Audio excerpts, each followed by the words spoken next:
દેશી દારૂનો રૂપિયા 1,70,000 તથા એક 4 વ્હીલ ગાડી 1,50,000 તથા મોબાઈલ ફોન નંગ 1 કિંમત 5,000 તથા રોકડા રૂપિયા 370 મળી કુલ કિંમતે રૂપિયા 2,72,370 નો મુદ્દામાલ સાથે એક ઇસમને ઝડપી પાડતી ઓઢવ પોલીસ।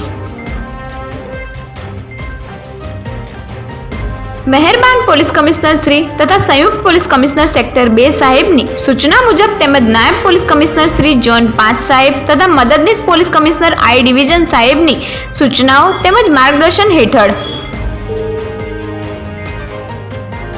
ઓઢવ પોલીસ સ્ટેશનના પીઆઈ શ્રી પીએન ઝીંઝુવાડિયા નાઓના માર્ગદર્શન હેઠળ ઓઢવ પોલીસ સ્ટેશન હદ વિસ્તારમાં police sub inspector DI Patel સાહેબ તથા સાથે સ્ટાફના માણસો સાથે દારૂ જુગારની પ્રવૃત્તિઓ અટકાવવા બાબતે પોલીસ સ્ટેશન વિસ્તારમાં પેટ્રોલિંગ દરમિયાન મળેલ બાતમીના આધારે દેશી દારૂનો કેસ શોધી કાઢતી ઓઢવ પોલીસ।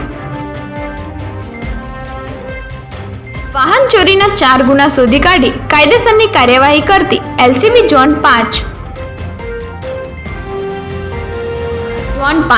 એલસીબી પીએસઆઈ કે જાડેજા તેમજ સ્ટાફની પ્રશંસનીય કામગીરી।